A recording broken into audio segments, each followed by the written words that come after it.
Hello, I'm Neil Quigley. Welcome to the latest episode of my Blogcast. Hope you're well and you've had a good couple of weeks. Mine have been fun as ever. A couple of Fridays ago, my girlfriend and I went to see a new musical in London. Now, that is not that unusual, except it was my girlfriend, Linda, who really wanted to see this one. Normally, when it comes to us deciding what to see at the theatre, she prefers a play, and I am the one who always wants to see a musical. This was a show she wanted to see, mainly because it did focus on something that she really enjoys listening to. The musical in question is Kathy and Stella Solve a Murder. It was a big success at the Edinburgh Festival last year, and on the back of that has got a run at the Ambassadors Theatre in London. It is, as the title would suggest, about some true crime podcasters who, and I don't think this is giving too much away because that's what the show is called, solve a murder, but all isn't all it seems to be. It is very funny. It's a comedy, very well done, and there's some excellent catchy songs in it as well. The cast were fantastic. It is one of those where the ensemble have to play multiple roles, and they were all brilliant. It's cleverly staged. It does mimic and I think parody slightly the world of true crime drama and possibly those who follow it very closely. But also, it's actually quite a touching story about friendship, fitting in, not fitting in, togetherness, and how situations can change people. It is fantastic. I've made it sound a bit heavier than it is. Those points and themes run through it, but ultimately it is just a very funny show and well worth a look. I'm not massively into crime drama, but I do like to laugh and I do like some catchy songs. So therefore it ticked all my boxes. Really good. Had a fantastic night there. So glad I was persuaded to go along and see it. I don't think it's on for that much longer. I think it finishes end of August, so you've not got too much time, but I would recommend seeing it if you fancy a decent night out. My girlfriend's mum has recently celebrated her 80th birthday, and Linda's present to her was to take her on holiday. So they have been to a Greek island together for a week, and I was left home alone to enjoy the rain and misery of the UK while they were having a fantastic and relaxing time in the sunshine. Not jealous at all, but they did both have a great time and they got much better suntans than me, which is quite annoying. Now, with my girlfriend being away for a week, that did give me a free weekend. I'm not one to sit around and do nothing. I always have to be doing something, so I did manage to fill it quite nicely. On the Saturday, it was the Euro 2024 quarter-final between England and Switzerland. Originally, I had just planned to watch it at home, and then I thought maybe I'll watch it with my mum and dad. Then the day before, my uncle Andy invited me and my dad up to his house to go and watch it with him and another two of my uncles. So my dad and I decided to do that. I managed to get myself some gluten-free, alcohol-free beer, which did prove a bit tricky in the town that I live. Had to visit several shops before I found the freedom I was looking for. But nevertheless, I had it. So armed with our drinks, we headed to my uncle's place. He has got a very nice house. It has amazing views over the town where we live. And he's got a nice lounge, big TV, plenty of sofas. So we got there about an hour before kickoff, got our places on the sofa and had a nice chat and catch up before the game. Not really seen my uncles Andy, Peter and Mick for a while, so it's nice to actually have a good chat with them and catch up on what we've been up to. Normally, and the last few times I've seen them, it's been at big family do's. So on those occasions, there's normally at least 40 or 50 of us there. So it's quite hard to have too much of a conversation and spend much time with anyone. So it was nice to spend a couple of hours in their company. The game itself was possibly an improvement on the previous game, but it wasn't ripping up any trees. Just for a joke, as the rest of them were drinking alcohol, before the game started, I said we should play a drinking game where every time England passed the ball backwards, we should have a sip of our drinks. Me, of course, knowing I was on an alcohol-free beer, so it wasn't going to affect me at all. Now, I said that as a bit of a laugh. My Uncle Andy was messing about with it and playing on it and pretending to have a drink every time it happened. It did happen a lot, particularly in the first half, which, to be fair, we found quite funny in amongst the game I had created. It was a bit worrying when we went behind because we hadn't particularly looked like scoring prior to that. But Saka rescued us with a great goal. We got ourselves through extra time and the penalty shootout was fantastic. We all cheered very loudly when that fifth penalty went in. There may have been a couple of choruses of Three Lions and It's Coming Home right at the end, just to add to the excitement and possibly annoy my uncle's neighbours. I stayed to watch half of the next quarter-final between the Netherlands and Turkey, but then I disappeared home to have some food and listen to some music. That is kind of how I wanted to end my Saturday, to celebrate that England victory in my own way. For some time now, I have been interested in going to see ABBA Voyage at the ABBA Arena in Stratford. I have mentioned it several times to Linda to try and persuade her that maybe we should go, maybe we should try and book it in. To be fair to her, it's not really her thing. It's not her kind of music. It's not something that she would particularly choose. She was happy to go and would have gone along with me to see it. But with her being away in Greece with her mum for the week, I was just keeping an eye on the tickets. And right at the last minute, last Sunday, I decided to grab a dance floor ticket and go along and have a look. For two reasons. I was really curious to see it.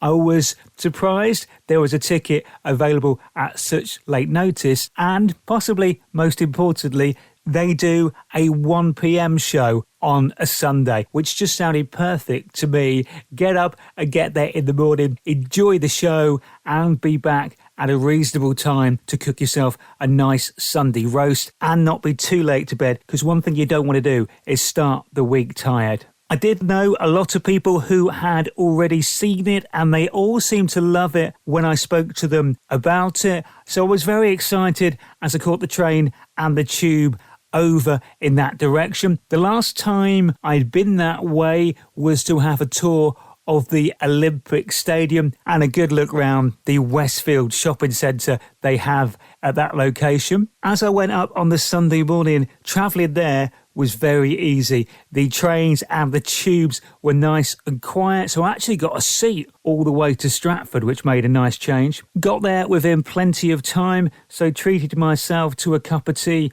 and a gluten-free caramel millionaire shortcake, which was lovely and kept me entertained on the 15 to 20 minute walk out to the ABBA Arena. I was quite impressed they had their own arena. It's quite well signposted as you walk through, and if you're not necessarily sure where you're going, at some point you will see lots of people dressed in glitter. My advice would be follow them and you will end up at the venue you want to be at. It was all very well organised when I arrived. They had signage out to tell you which queue you needed to be in for seating or for the standing dance floor area where I was. Quick bag search and through security, and then you were in. They had a couple of big bars and some places to get some food and a great photo opportunity with the ABBA Voyage sign, so you could have your photo taken with that.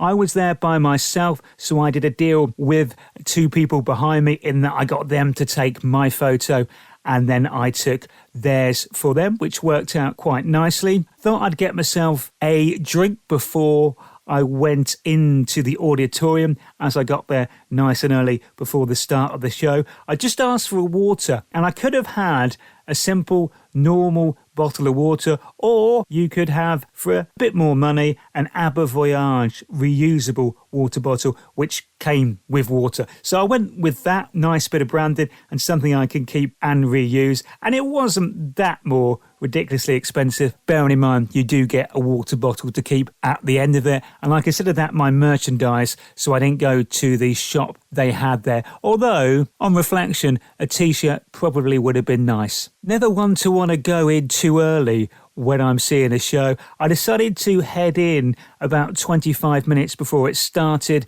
to try and get a good location. I kind of figured, because I knew how the show was set up, that maybe I didn't want to be too close to the front. I kind of figured if you're a bit further back, you might get a bit of a better perspective on the sound and on the visuals in front of you as well. Most of the people were sitting down on the floor when I arrived, so I had to try and pick my way around and work out where everybody would be and how it would look when everybody stood up ready for the start. The inside of the arena is specially designed for the show, of course. It has really interesting lighting and lots of mirrors around, really good and interesting and space age feel to it almost as you walk in. As part of the show, there is a fully live band.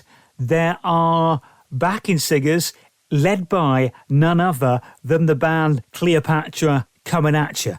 Yes, Cleopatra are there in all their glory. They are still sounding fantastic as well, and they did sing on that tribute ABBA EP. So they do have history of form with performing ABBA songs themselves. There's also, as you find out towards the end of the concert, a 30-piece choir who add to all of the songs as well, which just makes the sound of the songs really come alive. I didn't know really what to expect. I'd heard it was very good. Obviously, I knew it wasn't the actual ABBA performing. It was holograms of them. So I was curious, interested to see how it all looked on stage. They have a big video show to start on a massive screen. Obviously, the band strike up. And then, this is the amazing bit. Suddenly, the four members of ABBA come out of the ground and they're there standing in front of you performing. The holograms are amazing. They're so lifelike. All the way through the gig, they're dancing, singing absolutely perfectly, lip-synced to the words that are coming out of their mouths. Benny is there on his piano for most of the gig, and Bjorn is there playing his guitar. It just looks so good. You cannot take your eyes off the band, or I couldn't anyway. It actually feels like you are watching ABBA. They obviously go through some outfit changes along the way. Some of the songs, you've got them in hologram full figure on the stage. Some of the songs, they just perform with them on the massive, great screens that come down. You see their holograms doing that. That looks spectacular as well. So lifelike, because you see them on the big screens. You just see how real they all look. And as you would imagine, they go through a lot of their huge hits. It's a 90-minute concert, so obviously they cannot do all of their big songs. So there are a few that don't make it in, but everything they do sounds amazing. Each of them have their own little bit where they walk forward and talk to the audience, which is brilliant and just makes it feel like an actual gig, because that's what would actually happen. It's very funny. There's some humour in there. There's a few little nice, interesting, clever touches that bring it up to date. And also there is a whole lot of nostalgia as well, as you'd really expect from an ABBA show. They joke about the fact that obviously they're looking very good in hologram form. And I've been thinking about it. If you I'm going to perform a hologram show or have an image of you performing, why not choose a younger image of yourself? It doesn't really matter. The voice is still the same. Everything is still the same. It just makes perfect sense. There's no interval. The show just runs all the way through. The band do get a number to do by themselves. They are fantastic with such great energy all the way through. Absolutely loved it. And there is a nice little surprise, which is very clever again at the end. I really enjoyed it. I'm a fan of ABBA anyway. I've always loved their music, the harmonies, the way they looked, just their outlook on life, and the songs lyrically, they mean so much to so many people. It was so good and so cleverly and brilliantly done. I really enjoyed it. I'm so glad I got to see ABBA Voyage. I am a massive Elvis Presley fan. There is in the works at the moment some kind of Elvis Presley hologram style show, which is meant to launch in London later this year. I'm already on the waiting list for tickets. Now I've seen the technology they used for ABBA, which, let's face it, must be a couple of years old now. I am very excited of what they will be able to do with this new Elvis show. I've got to get myself to that as soon as it opens. On the off chance anybody's listening to this involved in that show, please invite me. I would love to come along. But it was a great experience at ABBA Voyage. I would probably go again, to be honest. Be good to take somebody who hadn't been before and just watch their reaction when the show starts. I'm still having acupuncture to try and clear the headaches I've had for well over a year now. I've just had my third session, and every time I go, it does seem like my therapist is trying to put more and more pins into my head each time. I'm not sure if she's trying to turn me into a human pincushion or make me look like that bloke from the horror films. Or maybe she's doing it because just before she takes them out, she's going to put some marbles on my head and play her own game of Kerplunk.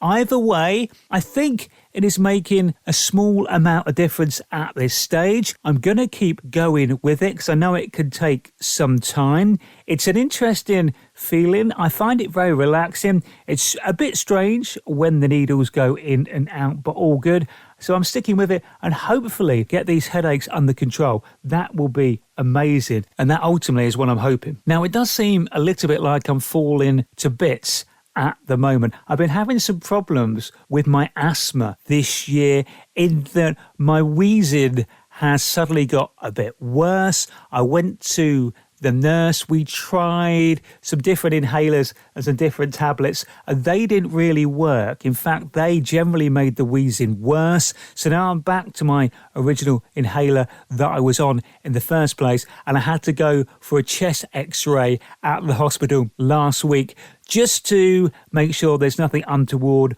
or anything they're missing that may help the wheezing. So I'm waiting to see the doctor and get the results for that. Also, I recently had a hearing test which suggested the hearing in my right ear is quite low and not as good as it should be. So again, as a precaution to try and find out why the hearing in my right ear is so much worse than the hearing in my left ear, they are sending me for an MRI scan on my right ear. And that happened earlier this week as well. So I'm awaiting the results for that. Soon, I will have my own personalised parking space at the hospital, which is not something you really want. I am looking forward to later on today. My girlfriend is back from a holiday with her mum in Greece. I am going to see her for the first time in 10 days, and we've got a group of her friends coming round for a barbecue. So it's going to be a fun afternoon to see her and catch up with everybody. I almost wish for the first time maybe I'd had a fake tan this week, just so I could try and match her in the suntan stakes. Just a reminder that you can hear my radio show Saturday afternoons between 2 and 4 at radio9springs.com. That's all all for this time. Look after yourselves and each other, please. And I'll speak to you again soon. Bye-bye.